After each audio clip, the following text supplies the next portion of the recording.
Welcome to Easy Eats. My name is Chef Yves Dechaine, and today we're in the Sobeys Brookside Community Room with Brent Staeben, a musical programmer for Harvest. Yeah. Thank you so much for being here today. It's an absolute pleasure to be here. I love what you guys do, and I'm thrilled to be here. Fantastic. So today we're going to show you how to make jambalaya. I know that jambalaya and the Harvest Music Festival kind of have a synergy together, and we'll talk a little bit about that later. Yeah. But before we get started, tell us a little bit about how you got started with the Harvest. Yeah, good. Wow, taken right back and taking me to some early meetings, believe it or not, upstairs in the Cosmo. Folks may remember there was a bar upstairs in the Cosmo. Tuesday night, Rick Hutch used to get us together and talk about a vision that he had for creating a new festival downtown. I went off to school in Ontario in the summer, so the first festival happened that September, and I missed the first two, believe it or not. My wife likes to taunt me. She was back for year two. We were together at school in Ontario, and I made it back. I moved back to Fredericton in 1st of April 1993 and helped plan an event for September 1993, and we were talking about before the camera started rolling, the name of that event in the middle of Harvest 1993 was Bourbon Street at the Boyce. It was our first event ever at the Boyce Market. Big ticketed show, huge success. I think we had 700 people at that first show. It had the Waterfront Stompers from Dixieland Band from Halifax, and I believe jambalaya was on the menu that night. Harvest is a great time for people to come together, and the bountiful things here, especially here in the Maritimes, but I mean with the music, with the street, it really has grown into something quite phenomenal. We were really inspired by the ECMAs, but we were also equally or more so inspired by the Montreal Jazz Festival. And we would always say one of the incredible things about Montreal that makes it a world-class event was how much the community owns it, feels a part of it, loves it, right? Has that love for it, deep love and connection with it. And so back in about the late 90s, early 2000s, we started to really invest in things like our Blues in the Schools program, where we're in, we're playing to 3,000 students every year, about 20 schools. We added Kids Fest. We added, workshops. We started giving grants to local schools for their music programs. And, we really started to invest in our free programming and in that street experience. In the beginning, it was the Jazz and Blues Festival, right? But now it's just Harvest Music Festival. When did you guys decide to kind of transition into that, and the reason behind that? We were always interested in growing. I mean, for the first 30 years of Harvest, it was growth, growth, growth, and growth. And in order to, say, pursue the vision that we had for sustainability and to be able to get big acts to come to Fredericton and things like that, we knew we had to build new audiences. And we would survey, and we surveyed year in, year out, and the number one thing that would come up is if we asked the question, why don't you attend Harvest? I don't like jazz and blues. Oh, okay. Right? And we were like, but there's so much more. But it was a barrier. So that was the impetus behind the name change. So we're trying to do this dual track of make sure the people who always come to Harvest love it, love the bands, see themselves there, want to come, while also kind of going, okay, how can we move a little in one way to kind of bring in new audiences as well? So yeah, so that's what Harvest Music Festival is all about. Right on. So as the music programmer, how difficult is it to get bands or musicians to come? It's difficult to answer that question categorically, I guess. I think it's a mix of a bunch of different things. Certainly pre-COVID, just to give you a little sense of it, pre-COVID, so in the period, say, between 2012 and 2020, we were growing, and the big agencies in the United States actually had agents that were specifically there to serve big festivals, the Lollapaloozas, the New Orleans Jazz Fests, etc. And I had been able to work our way into relationships with those big festival agents. So they were coming to me with the Robert Plants and the bigger acts, and sometimes we couldn't afford them for sure, but I was having those one-on-one and those relationships with those people, building them, and of course they grow by you booking something from them, right? Yeah. It's a buy, sell, right? Like that's the nature of the relationship. And then COVID hit. And here's the interesting part of it. Those agents were all laid off, and coming back out of COVID and the years since then, those agents have only started to get in place again, not the same people, but this concept of a festival agent. So an agent that works inside the agency to serve festivals, right? So only over the last couple of years have I started to really, make inroads, build deeper relationships with those. And you'll see some of that in this year's programming because we've really been able to take advantage of those relationships to get some really great headliners for Fredericton. So we'll be right back after these few messages to make jambalaya and share the story about it.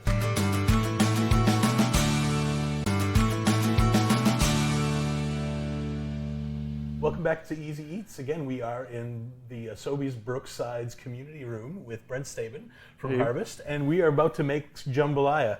So before we get started with that, let's talk about the relations between jambalaya and the Harvest Music Festival. Yeah, I think that early days, I think it was 1994, we jumped out to book a young Cajun fiddler by the name of Waylon Thibodeau. Okay. And that was our first, we took advantage of a government grant called the Maritime Louisiana Cooperation Agreement Grant. We got Waylon in, and that started a long period of Harvest featuring performers from Louisiana. And in fact, we'll have another big band from Louisiana coming to Harvest this year, but you're going to have to wait a few weeks until we make that announcement. That's fine.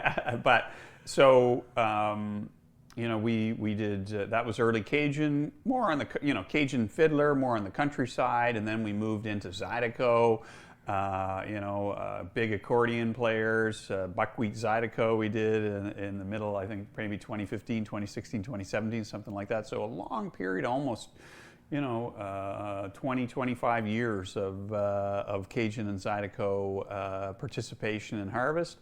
And of course, we were also mining the connection between Acadians and Louisiana too, right? I was going to say, I mean, this is a huge history for francophones here in the Maritimes. Yeah. The great Le Grand Dérangement, right, which is bringing the Acadians down to Louisiana. So it's kind of a bringing them home kind of atmosphere. Isn't it? And this is just one of my favorite dishes. So I'm really pleased to be here to see you put it all together. Right on. And what's fun about jambalaya is it's a jumble of a lot of different cultures that were found in Louisiana at the time.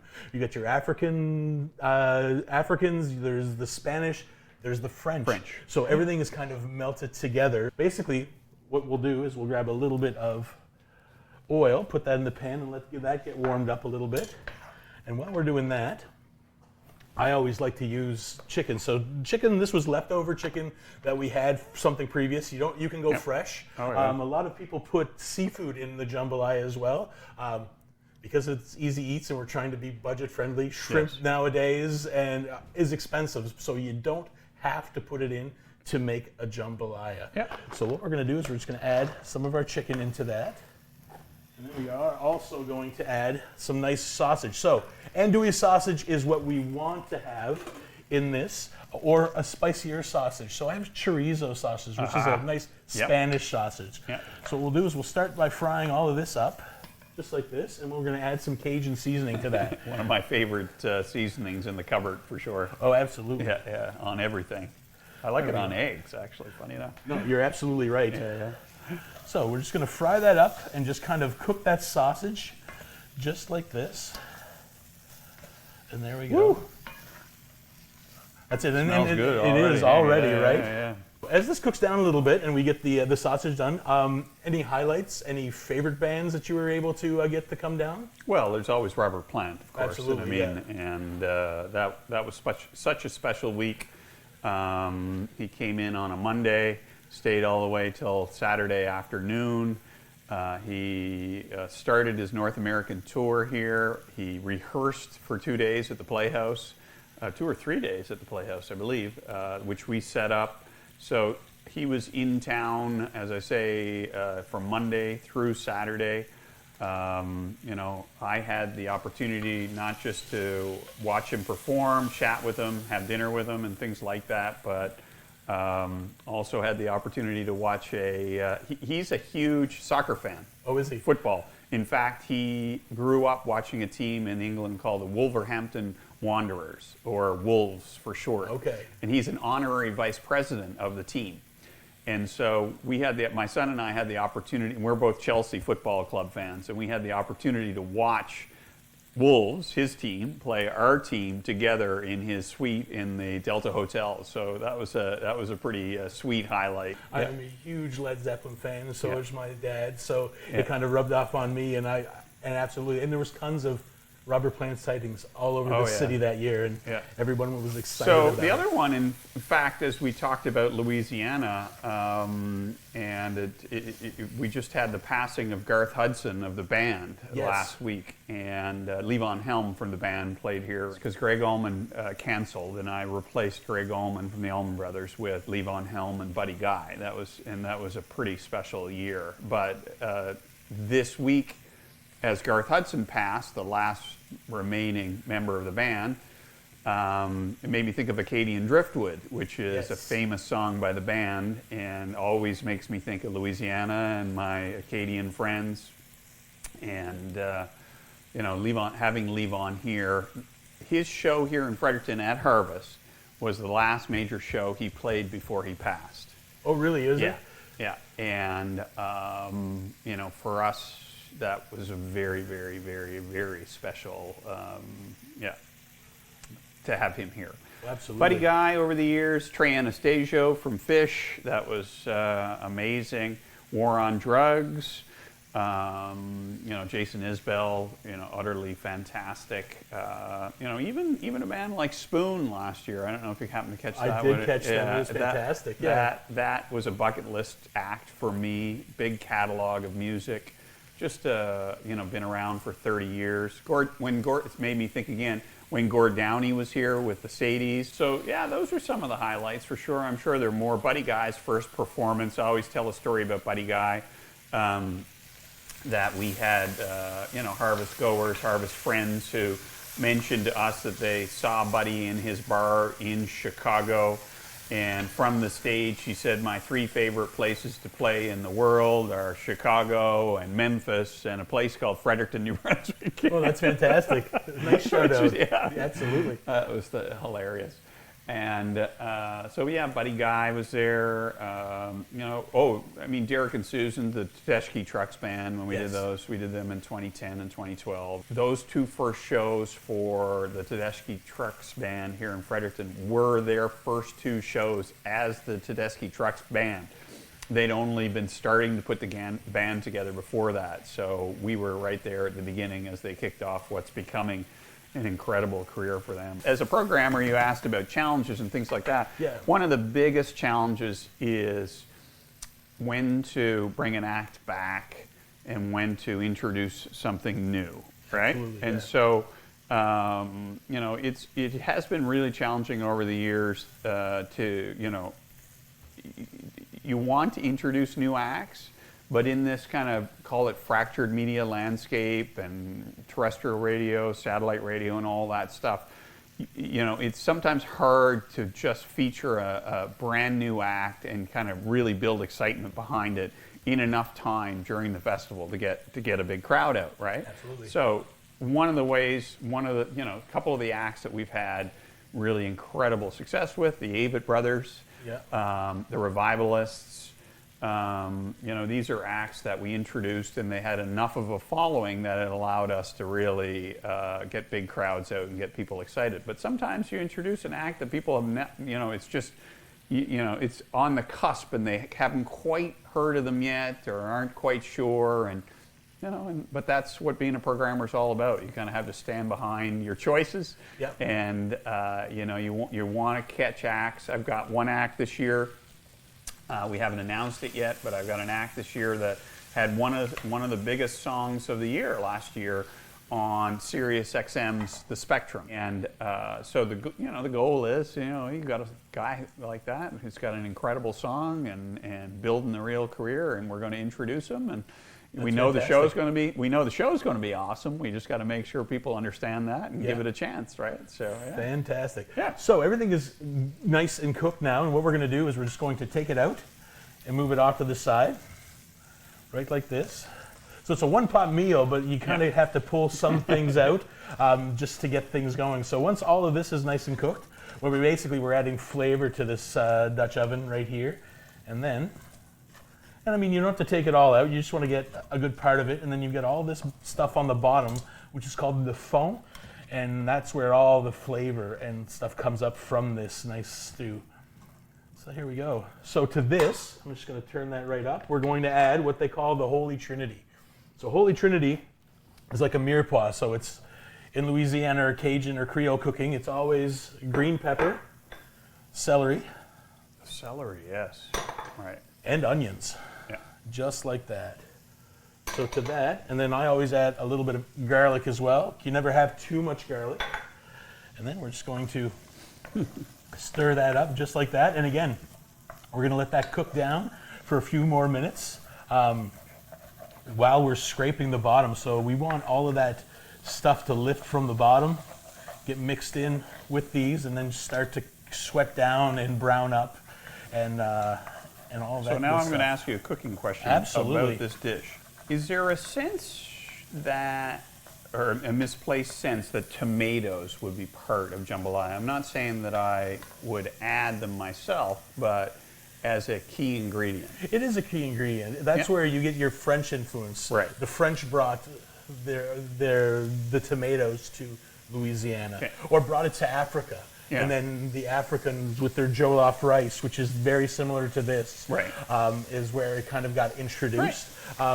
People compare this to gumbo, and the difference between this and a gumbo is this is more of a rice dish. So think pilaf for the French, think of a paella in your Spanish. Jollof rice for your African. It's a rice dish, where the gumbo is more of a stew. So now this is ready right here. So what I like to do now is I put in my rice. And we'll put in our rice just like this. Okay. And then just a long grain rice, a basmati rice, anything you have in the cupboard, really. And we're going to kind of fry this up. Now, some recipes ask you to put in your liquid, then add your rice. But I like adding this now because all this crunchiness, and you're going to add flavor to the rice, right? Yeah. So we'll just kind of mix that. Which you wouldn't do if you put the liquid in. It really wouldn't absorb the flavor. Well, it'll still absorb the flavor. It's just that I want the kind of that nuttiness that by frying the rice will give a little bit more texture, a little bit more dimension. And then we're just going to start adding some spice. So when we're thinking Cajun, we're thinking Creole, we're always thinking a little bit spicy. So I have a little bit of chili flakes here that we created in-house at the Greener Village. So I'm just going to put just a little bit, because a little goes a long way for this. Then we're going to add a little bit of Worcester sauce, just a few dabs. That kind of brings out the umami, kind of rounds everything out. Yeah. Just kind of mix that back up together like this. Definitely smelling the Worcestershire sauce. Yep. Absolutely. And then we're going to add, like you said, tomatoes. Yep. We're just going to add can of crushed tomatoes. You can add diced tomatoes if you like. I like adding the crushed tomatoes because it makes it nice and smooth. Mix that up. Just like this. Woo! It is. That just watch good. it. Yeah. And then we're going to add our chicken stock. Right. Just like that. And that's going to help cook the rice. And then we were talking about thickening. So I've got a little extra chicken stock right here, which I'm going to put our cornstarch into, and that's going to create what's called a slurry. So a slurry is just a starch or flour mixed with a liquid, as opposed to a roux you were talking about earlier. A roux is fat and flour, Right. and it's done right in the pot. And a slurry is usually done on the side like this, just to help thicken everything out. And now's the time to turn it down really low and just kind of let it kind of thicken up, let the rice cook. And at this time right here, what we're going to do is we're just going to add our chicken and our sausage back to it. And then I'm just going to add a little bit of hot sauce. So you can use Frank's hot sauce. I've got some hot sauce that I made in-house here at the Greener Village because why not use your homemade stuff? Here we go. put that in What's just the like secret that. ingredient in your hot sauce? It's basically what was growing around. And this particular hot sauce is made with, it's a fermented one, and I fermented it with plum, which is kind of different. Yeah, and it gives it a really nice, earthy, sweet flavor to it. What we're going to do is we're just going to cover it so we don't get all those crazy plop plops, and then we'll let that simmer. So we'll let this cook, and we'll be back after this short message.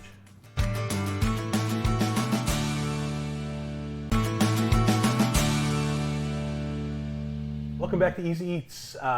Again, we are with Brent Staeben, musical programmer for the Harvest Music Festival. Yep. And our jambalaya is done now. Here we are. Wow. It's nice, it's thick, it's ready to be served just like this. Let's talk about the different tents while I'm serving this up and it cools off. So every tent kind of has a different kind or different style of music, doesn't it? We started out growing the festival thinking our biggest shows would be in the blues tent, our Canadian and kind of, emerging artists would be in the Mojo tent. And we've been working with Stephen Lewis as a partner and friend and programmer for the last 5 years and doing Big Fun in the Barracks with Stephen, which is really associated with him and his brand. And so that's meant to be more, we say younger audience, but let's say 18 to 35 or 40. Funk, fun, just really allows us to introduce some new music there. And so, so try to have some distinction between those venues. But now, of course, we're moving to consolidate the blues tent and the Mojo tent in one huge venue in Officer Square. So that'll be a new main stage. Perfect. So, jambalaya right here. It is made by a French Canadian, so definitely not a Creole, but I've made a few in my day. Give it a try. Let me know what you think. Let's dig in here. Oh, it's so good.